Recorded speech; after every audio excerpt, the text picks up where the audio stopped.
Hi, everyone. This is Christian from the Astoria Bookshop here with another installment of Stay at Home with Authors. Um, Thank you for joining us and also supporting the bookshop during this time.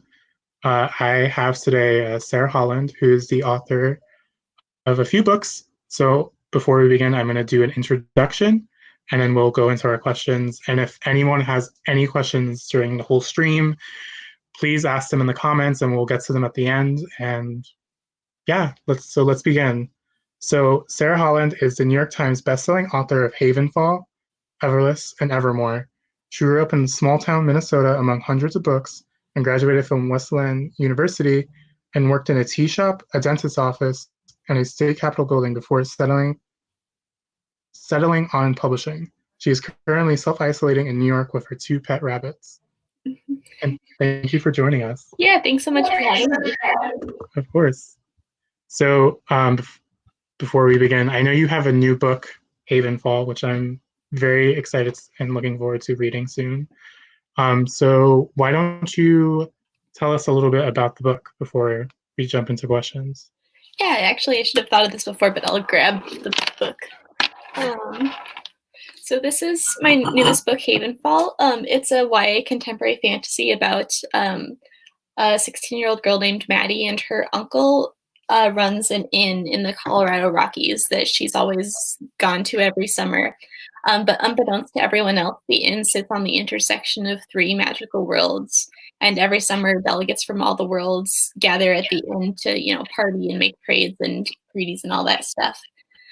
So she really wants to take over the inn someday, but then one summer, the door to a long closed off, dangerous world opens up and something possibly gets through. Her uncle's hurt, so she has to sort of take over the inn and keep everybody calm while figuring out what happened and how to undo it. It came out in March, and sorry, I haven't been in the kitchen so long. It's okay. No, it sounds really great. It sounds exactly up my alley, and I really love that it's like kind of set in the real world because it's in a real world location, but there's so many fantastical elements about it. So that actually leads into my next question. I know with your other series with Everless, which is kind of Everless and Evermore, which is kind of like more high fantasy and like kind of dealing with all of that. In comparison to HAVENFALL, which has, like I said, real ties to the world, like our real world. How do you get into the headspace for both of them? So getting into the headspace of like planning, like doing world building, especially for like Everless and Evermore compared to doing world building to HAVENFALL.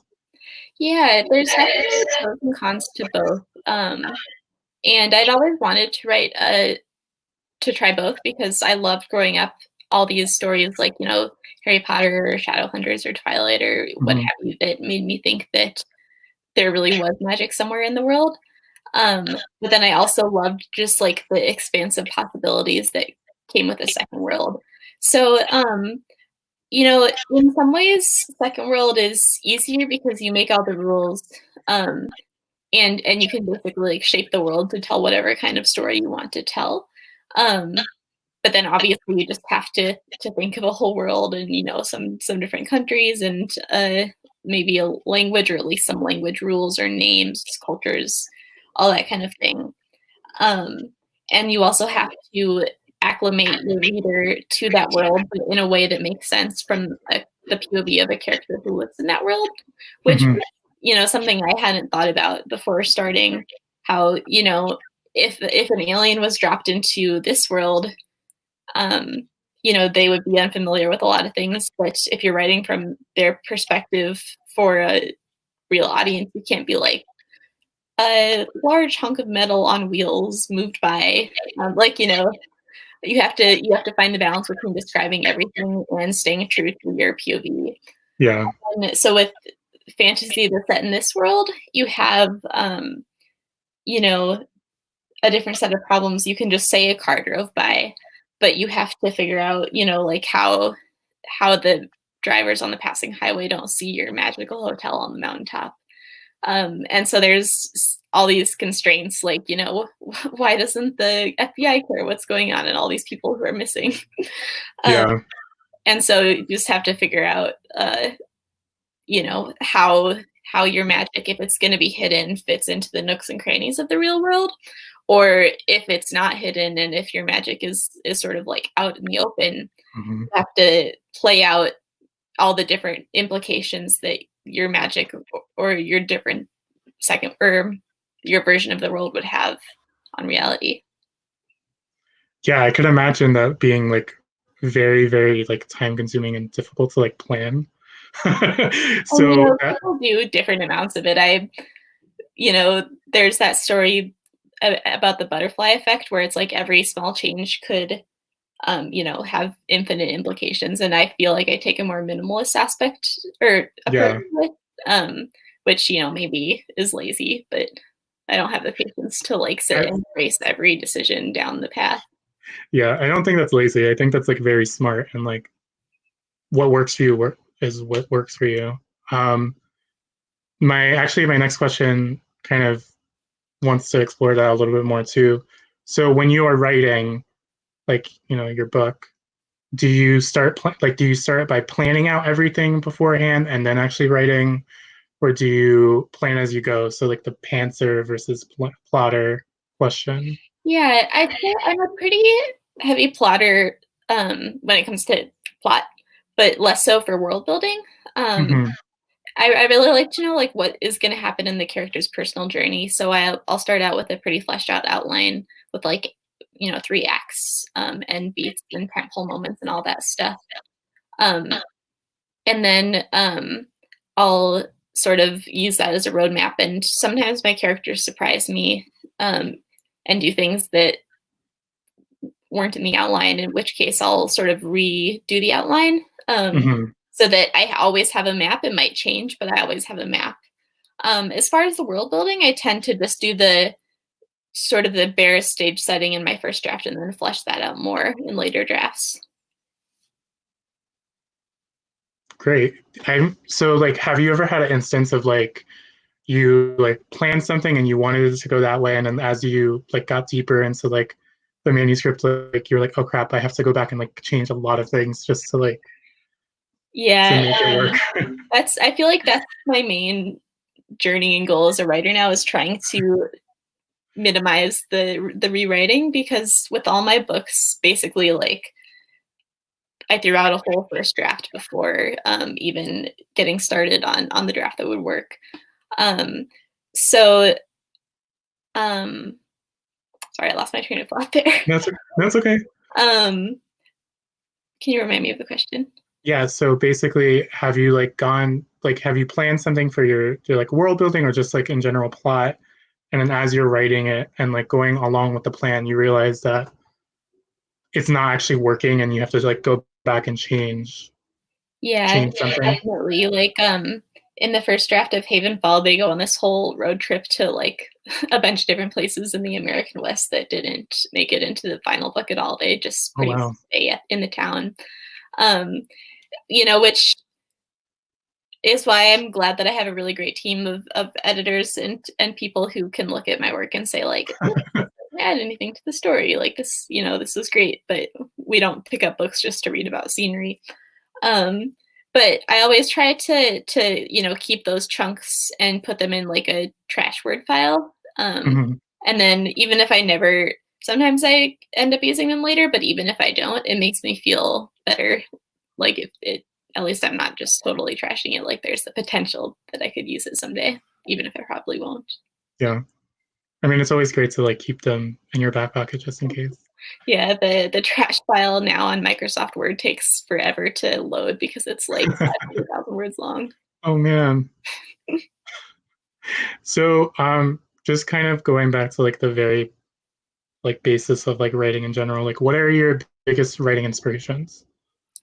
Gosh, so many. I grew up reading YA and, pretty much just never stopped. Hmm. So, like I said before, I really loved any story that made me feel like there was magic in the real world in some capacity, whether it was, um, hidden somewhere far off like Hogwarts, or I was super obsessed with all the Shadowhunter books as a Yeah. youth. And it's funny, those were actually my first sort of literary exposure to New York. So when I moved here, Oh, I would be like, oh, like that's the Coca-Cola sign that Izzy and Simon kiss by, or whatever it is. Um, yeah. so like that's fun too, where it's like woven in, and everything might be glamored with magic underneath it. So yeah, I mean, I loved Harry Potter obviously as well as everyone else in the world. Yeah. Did like Twilight. Shadowhunters. I really love Daughter Smoke and Bone by Laini Taylor. Yeah. Have you seen the new covers for that? They look Yeah, amazing. with all the like the neon. Yeah. Those are so cool. I'm trying not to buy any more books like in physical form until I get through some of these guys. But Yeah. I might have to make an exception. Yeah, me too. I am definitely with you there. Well, especially because now I can't donate any. So they're just piling up. Yeah. So I know some people who have been watching this series are up and coming writers. So if you had to give one piece of writing advice to anyone, what would it be? Gosh. I would try to really hold on to what you love in writing. Mm-hmm. And, there's that saying that you should write the book that you want to read. And try to hold on to that. There's a lot of noise in writing, especially once you start to think about publishing and getting an agent and all this stuff. But never let that overtake in your mind, like the joy of actually putting words on the page and building a story. And as long as you're still having fun, then you're going to do fine. That sounds like a great piece of advice. Um, so I know some authors, like when they're asked, like, what is your favorite thing to write? Usually they're like, oh, it's like action scenes or like very emotional scenes, or like if they're like really, really intense, like killing off a character that they know it's gonna like really mess up people. Like, what are your favorite like thing? Like, what is your favorite thing to write? Yeah, I would say I'm definitely more on the like emotional and romance scenes. Mm-hmm. I have a really hard time writing action scenes, especially if there's more than like two people in the scene. Because Yeah, it's like there's so many limbs to keep track of, and like where is everyone in the room? So yeah, given the choice, I would definitely just write, pages and pages of people like walking through a garden and having a heartfelt conversation, or like romance scenes, or quiet um, dialogue. Um, that sort of stuff definitely comes easier to me, and then I have to work to break it up with action and movement. yeah. I feel like action scenes in general must be like hard for a lot of people, even though that they seem enjoyable. But there's, like you said, there's so many like different factors to It's like keep track of. hard to keep them compelling, in my view.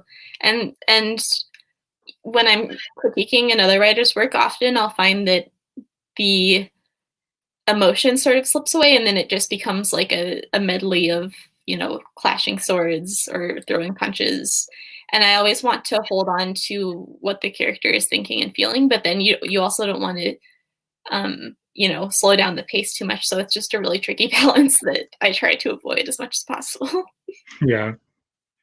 So before I go into my next question, just a reminder for everyone watching: if you have any questions at all during this stream, please put them in the comments below, and we'll get to them at the end of it. Um, so this is a question more so about the characters in both of your series. So would your characters from Everless get along with the characters from Havenfall? Particularly, I'm thinking of like Jules Mhm. and Maddie. Um, I think they get along. They're very different people. I feel like Jules is sort of the classic reluctant hero. mhm, She doesn't really want to assume this grand destiny that's been thrust upon her. She kind of, I mean, I think that given the option, she would very happily just, buy a little farm and go off with her friends and family and live happily ever after. Whereas Maddie is more ambitious. Right from the start, she really wants to prove that she's worthy and, impress her uncle and impress the delegates at Havenfall so that one day she can inherit the inn. yeah, The moment just comes way too soon.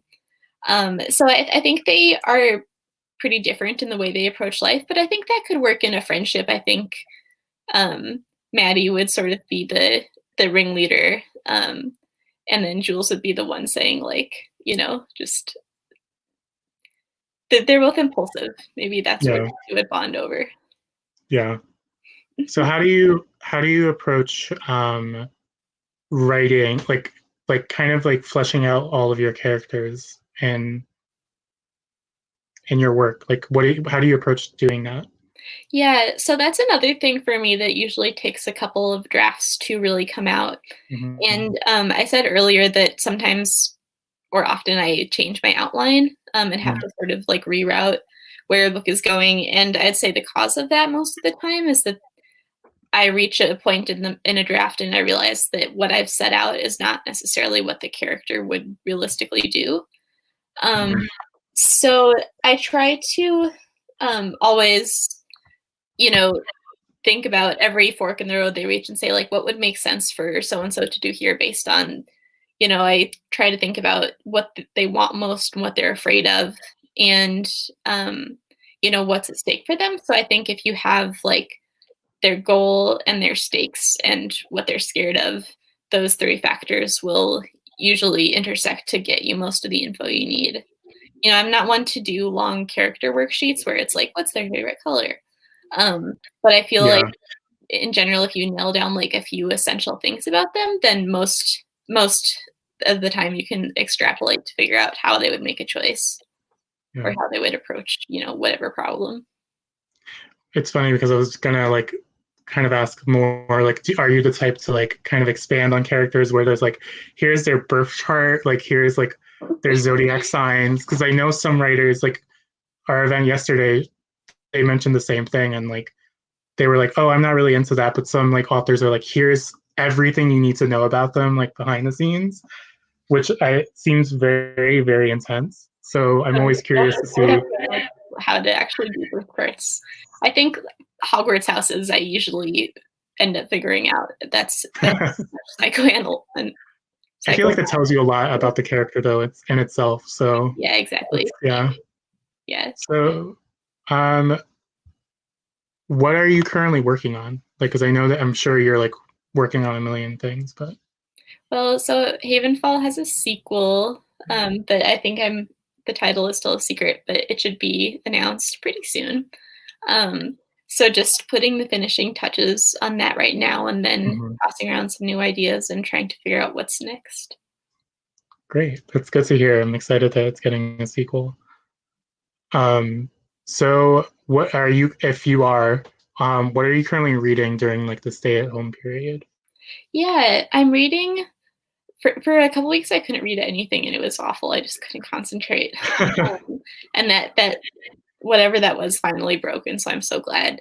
Right now, I'm reading The Midnight Lie by Marie Rakowski, which is set in the same world as the Winter's Curse trilogy, but it's in a different like nation, I guess, and 20 years in the future.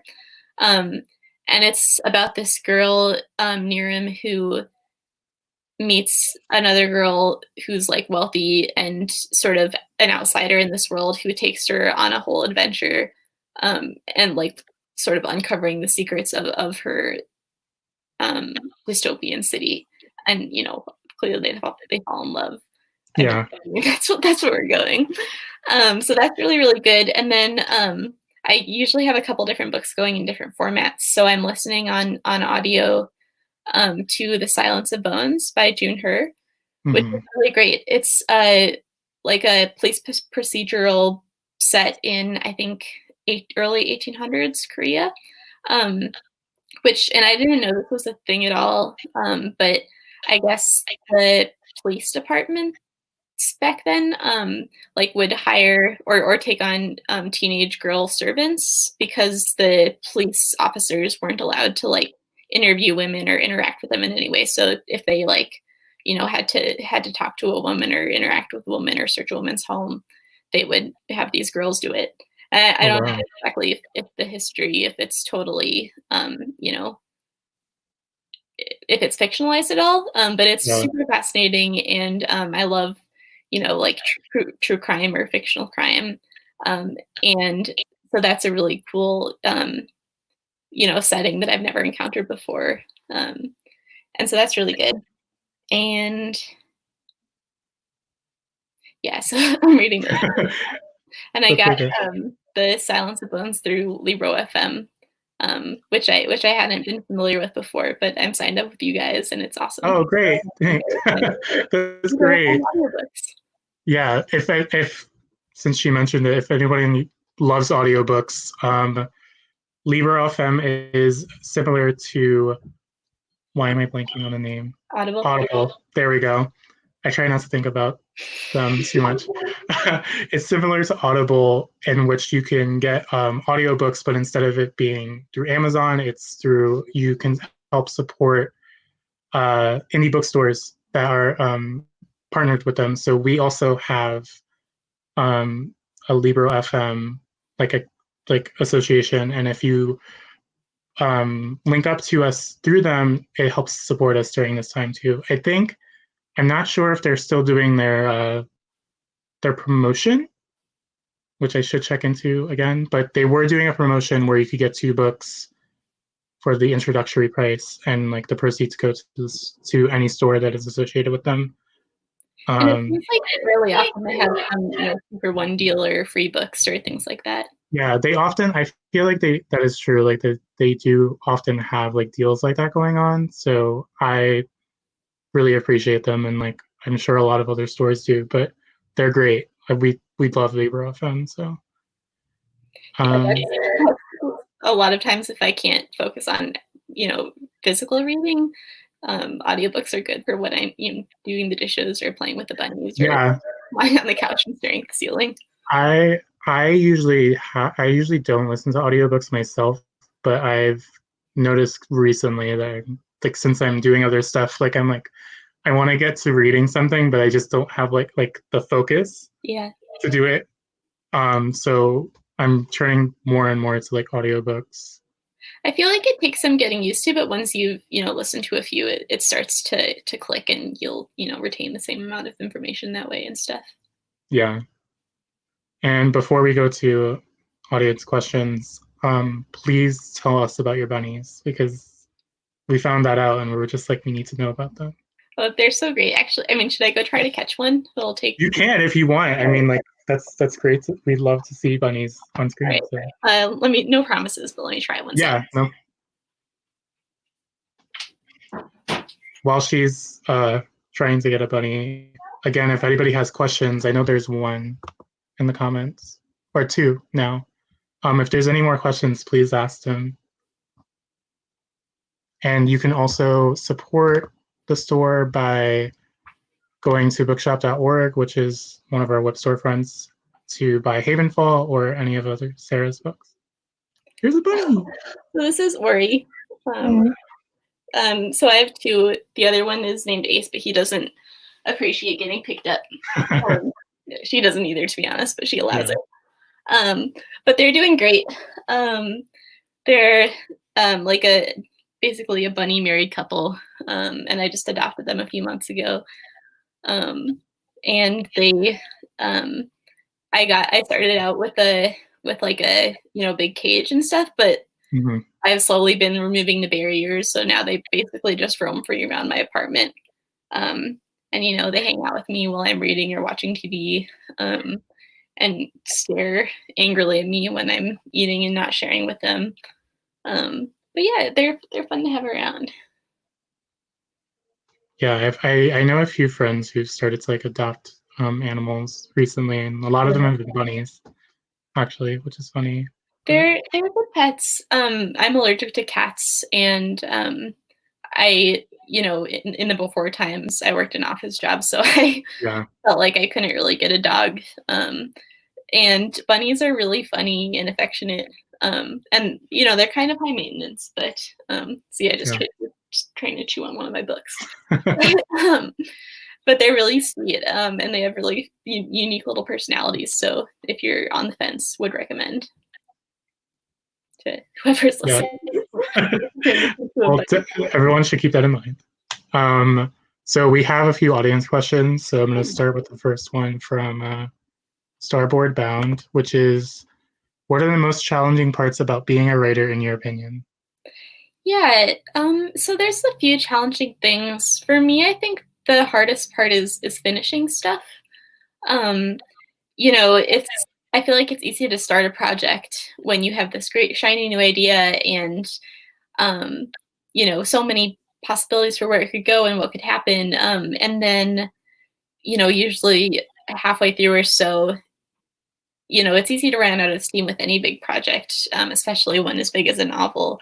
And then you sort of have to reckon with the fact that your draft doesn't match up to the shiny, beautiful idea in your head. Um, so to keep going through that slog is really tough. And then, you know, there's um, I think maybe it was like Malcolm Gladwell or someone who said it's really hard to do any sort of craft or art because we're really good consumers of it before we even start trying to make it. So like when you're reading, you can tell if a book is good or if you like it. But then when you're writing one, your skills at first aren't going to measure up, and you can tell that, but you can't figure out how to make it better. And I think everyone has to reckon with that sort of discrepancy, but just remember that that's what revision is for, is like Yeah. slowly getting your work closer and closer to your own standards. Yeah, I feel like I think I saw a piece of advice the other day where it's like, remember that the first draft is always going to be terrible. Yeah. And And you then know, like it's so hard revision. not to compare it to like, you know, published books or whatever it is you're reading, but you have to remember that every book started as a first draft. Yeah. And you just I didn't. think a lot yeah, I think a lot of people should like keep that in mind because it's hard to like get past that Yeah. like roadblock. My gosh, I would pay so much money to see, you know, early versions of my favorite books. Just to, Right. yeah, just to see it, I you can know. only imagine. Of course, then they would probably still be amazing, and then I would just feel worse about myself. Yeah, sometimes I'm just like, maybe I don't want to see that. Um, but I know we have another question. Well, we have two more questions, both from Rachel. Do you ever base characters off of people you know in real life? And do you have a favorite and least favorite character in any of your books? Um, that's my sister, Rachel.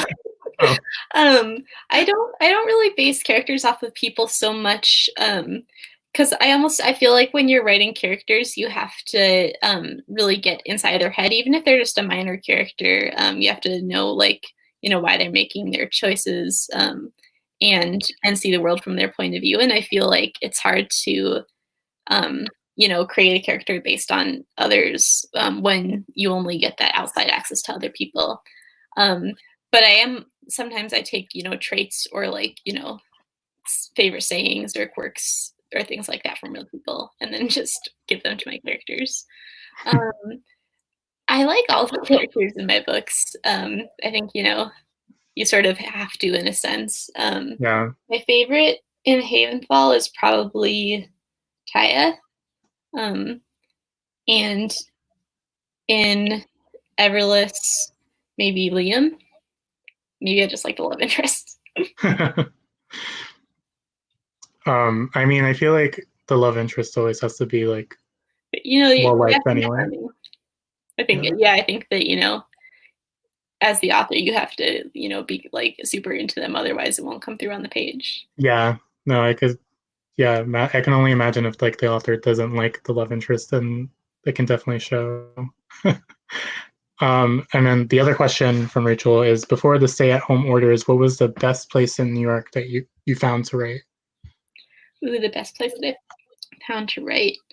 Um, there's a lot of good ones. There's a restaurant here in Astoria called Queen's Room that I really love. Um, and I used to go there with a writing buddy who was local. And they were a cafe. Well, they are a cafe during the day. They're still there. And at night they would convert to a restaurant. So you could stay all day and write and order coffee and, you know, desserts and stuff. And then once you were sick of that, you could order dinner and just stay. And just, you know, I always made sure to keep ordering stuff because you know, I was at a coffee shop, and I know that feeling when someone just won't leave. But they were always like very gracious for people who would stay all day and work. Yeah. Um, yeah, hopefully we can get back out there someday. And Queen's Room is it by us on Ditmars in Astoria, and they're doing takeout and window service. So if you're local, you should go. Yeah, thanks for the recommendation. And I think that's it for all the questions and on my end too. But thank you so much for doing this with me, Yeah, since it's and like one of thank my you first so much times. for setting it up. This is really awesome that we can still have events.